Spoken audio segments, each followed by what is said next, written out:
So it's not hard to manufacture things compared to the way it used to be. That you can program a laser cutter and come back the next day and all these pieces came out of it. That you can go online and order something from 5,000 miles away and it arrives. Coming up with a manufacturing insight is not going to be easy. But people are lonelier than they've ever been before. So who's building connection?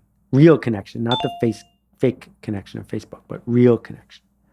Who is making people feel like insiders? Who is creating the conditions for people to find hope and possibility? There's an unlimited market for that.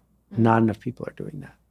And that's accomplished through authentic storytelling and, again, understanding what people's problems are and what their desired outcome is.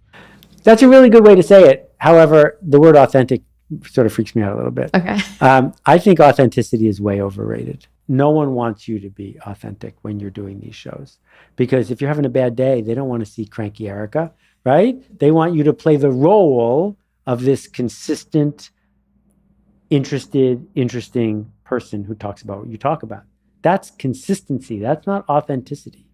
What we need is someone who is willing to show up as a professional, and professionals do great work even when they don't feel like it. How do you do that when you output a lot?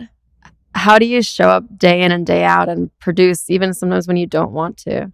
Well, what we're looking for as professionals is resiliency, right? So if you go to a war zone, you'll see doctors who can do extraordinary output, but they can't get away with that in a New York City hospital because there's also errors, but you get away with it in a war zone because people are dying, right?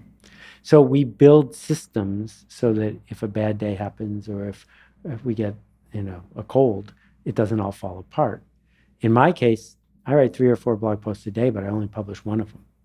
And my blog has been running for a long time because it's resilient, because I didn't establish that I have to sprint all the time, right? And saying no to a lot of things is part of the secret to being able to show up as a professional. Professionals say no all the time.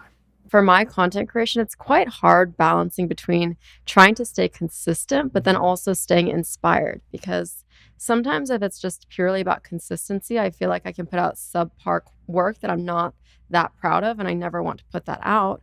But at the same time,